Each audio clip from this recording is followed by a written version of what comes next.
જય કિસાન મિત્રો, આજે 31 ડિસેમ્બર 2025 નો દિવસ હું અને આપણા સૌના લોકપ્રિય યુવા નેતા ખેડૂતોની લડાઈ લડતા જેઓ હજુ પણ જેલમાં છે એવા પ્રવીણભાઈ રામના પિતા શ્રી ભોજાભાઈ, અન્ય પરિવારના સભ્યો આજે બધા અમે ભેગા મળી રાજકોટ જેલ ખાતે પ્રવીણભાઈ રામના જન્મદિવસ નિમિત્તે તેમને વાત કરી, રૂબરૂ મળી, એમને શુભેચ્છા પાઠવી, એમના ખબર અંતર, સ્વાસ્થ્ય પૂછવા માટે આવ્યા હતા. શરૂઆતમાં અમે અહીંયા મેઇન ગેટ ઉપર ફોર્મ ભર્યું, બધી વિગત આપી, તો અમને મેઇન ગેટથી જવા દીધા. ફોર્મ ભરી લીધું, સ્વીકારી લીધું, અમને વેઇટિંગમાં બેસાડ્યા અને ત્યાર પછી જયારે વારો આવવાનું નક્કી થયું ત્યારે અંદરના અધિકારી એવું કીધું કે ગોપાલ ઇટાલિયાને મળવા દેવામાં નહીં આવે અથવા તો તમને બધાને મળવા દેવામાં નહીં આવે જો તમે ગોપાલનો આગ્રહ રાખશો તો. ત્યાર પછી મેં ઘણી ચર્ચા કરી કે મને કેમ નહીં મળવા દેવામાં આવે, કયા નિયમ, કયો કાયદો, કઈ જોગવાઈ, પ્રિઝન એક્ટ એટલે કે જેલનો કાયદો બનેલો છે અને કઈ શું જોગવાઈ છે. તો અધિકારીએ મૌખિક રીતે બસ અમે કીધું છે એટલે તમને નહીં મળવા દઈએ, અમને ઉપરથી કહેવામાં આવ્યું. એક જ વાતનું રટણ ચાલુ રાખ્યું. મેં ઘણી બધી વિનંતી કરી, રજૂઆત કરી કે કોઈ નીતિ નિયમ પ્રમાણે હોય તો કંઈ વાંધો નથી, પણ હવે મારી વાત માન્યા નહીં. ત્યારબાદ મેં એવું કીધું કે હું વકીલ તરીકે મળવા માંગુ. તેમણે કીધું કે તમે નહીં મળી શકો, એ તો અમે નક્કી કરશું કયા વકીલ મળશે. સામાન્ય રીતે નિયમ એવો હોય છે કે કોઈ પણ XYZ વકીલ જેલની અંદર રહેલા કેદીને મળી શકે છે, કારણ કે વકીલ અને કેદીની મુલાકાતનો ઉદ્દેશ્ય લીગલ સલાહ, સૂચન, માર્ગદર્શનનો હોય છે.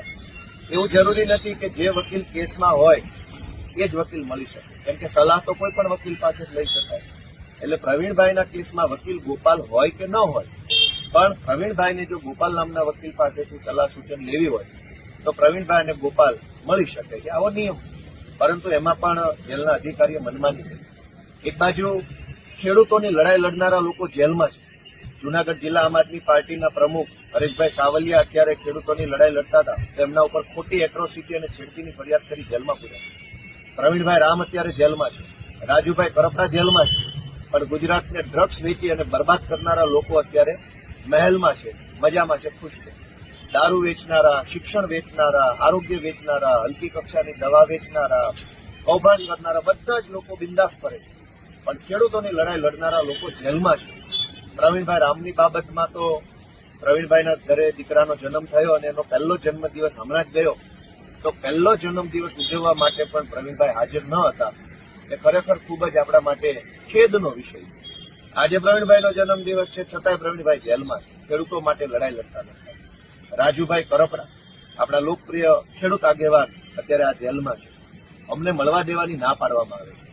ગુંડાઓ, બુટલેગરો, ભાજપના લફંગાઓ બધું જ કરી શકે, પણ એક વકીલ ગોપાલ ઇટાલિયા જેલમાં પ્રવીણ રામને મળી શકતો નથી.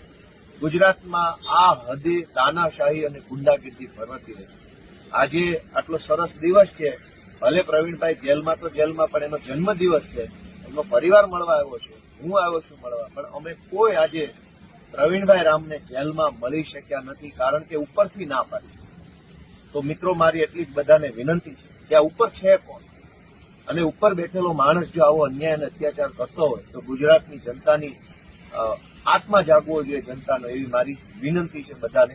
આજે હું પ્રવીણભાઈ રામને જન્મદિવસની હૃદયપૂર્વકની ખૂબ ખૂબ શુભકામનાઓ પાઠવું છું. અને આ જેલમાં રહેલા પ્રવીણભાઈ રામ, રાજુભાઈ કરપડા, રમેશભાઈ મેર સહિત જે કંઈ ખેડૂત આગેવાનો છે એમને ભગવાન ખૂબ બળ આપે, ખૂબ શક્તિ આપે અને માતાજી એમની લડાઈને સફળ બનાવે એવી પ્રાર્થના કરું છું. અને એમની સાથે અમે ખભે ખભો મિલાવી અને સમગ્ર આમ આદમી પાર્ટી એમની સાથે છે એવી હું આજે ખાતરી આપું છું. સૌને મારા નમસ્કાર. જય કિસાન.